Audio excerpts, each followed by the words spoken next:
Welcome to the Glenn Beck program. Tonight, the truth about social justice and distorting its meaning. No. We're going to correct its meaning tonight. If you have a pencil and paper, get it out, because you're going to need to write stuff down tonight. You're going to learn stuff that you probably have never even really noticed, and then you're going to start noticing all kinds of stuff. You have a priest, a pastor, a bishop, a rabbi. You get them on the phone and tell them right now. Turn on the Glenn Beck program. Progressives knew about 1915. They knew that they couldn't get their agenda through because of three things. People knew the Constitution. Americans talked about it in 1915. People loved the founders. We knew who they really were. And the third one, people went to church. They had to put a poison into our church. Well, they've done it. I expose it tonight. And I give you the cure as well. Come on, let's go.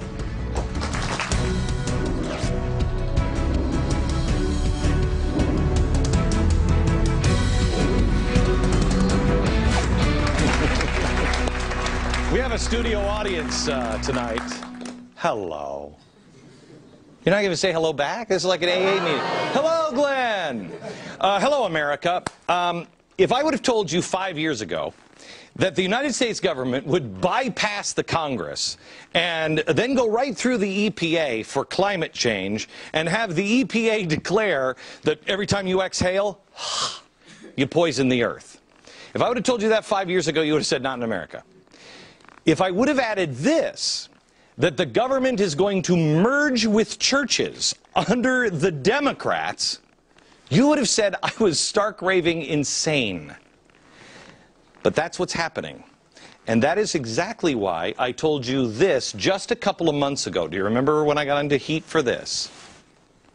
I beg you, look for the words social justice or economic justice on your church website. If you find it, run as fast as you can. Social justice and economic justice, they are code words. Okay. Oh, my goodness. Like this, suddenly I went from a religious zealot to a godless atheist animal with that paragraph. That's it. I was a heretic and a heathen and a hater. All of a sudden, I had all these Christians coming out of the woodwork to boycott my show. Wow, it was weird. It was really weird. And I knew it wasn't about me. No. This is about you. The reason I warned you about this is because they are injecting social justice poison into our churches. And it is this is the last dying breath of our churches if we don't snap out of it. To provide cover for the social justice movement, Time asked this. Where is it? Why does Glenn Beck hate Jesus? Okay, it's because he never wore socks.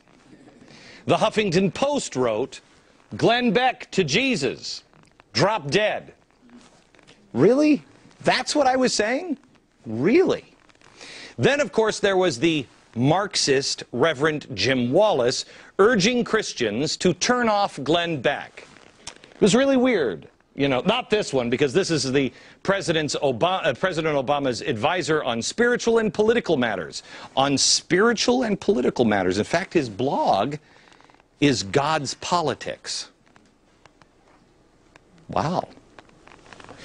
Well, it seemed odd why such a huge, vicious campaign came out so fast. I mean, they did, within days, they were organizing all across the country against me, trying to separate me from people of faith. Now I can tell you why. Because we were right yet again.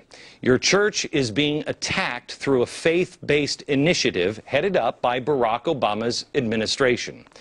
It was quite an amazing smear campaign from the same people that continually accuse me of smearing them when I use their own words against them.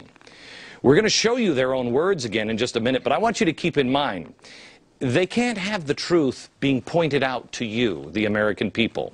They can't have anyone tell you that your church is possibly being used by progressives and this government to help bring about the fundamental transformation of America.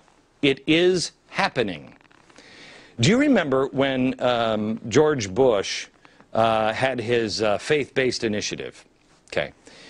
The press went crazy. They were hysterical over his attempt to force Christianity down the throats of innocent, unsuspecting, secular Americans. They're going to make us say Jesus just to get a plate of food. Do you remember that? They screamed unconstitutional and separation of church and state and every other ignorant, numbskull drivel that could spill out of their faces. At his very first press conference after taking office, the lovely, talented Helen Thomas asked thank God we keep things on tape, asked this of President Bush. Why do you refuse to respect the wall between the church and state? And you know that the mixing of religion and government for centuries has led to slaughter. I mean, the very fact that our country has stood in good stead by having this separation.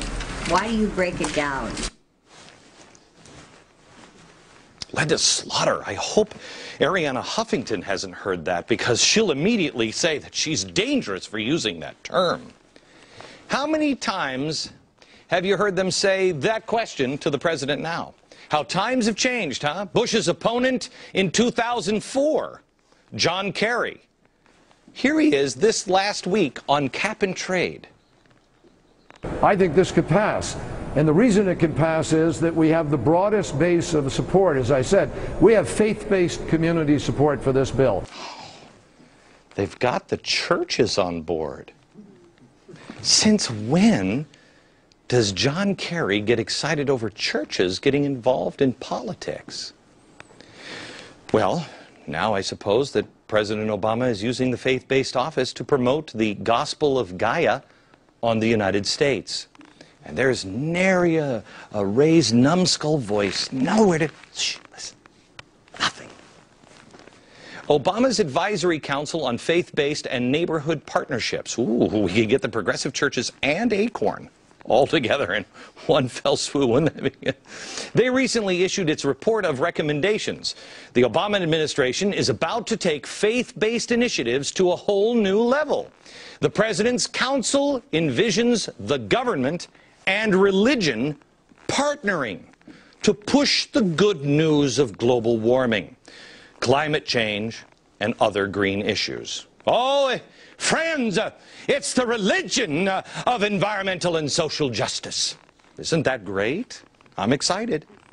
The council hopes the new EPA Faith Office will also help churches and other nonprofits improve access to financing. Wow, that's good. So we can get the government to merge with churches, they can teach environmental justice and global warming, and then the government will help churches get loans to build green buildings.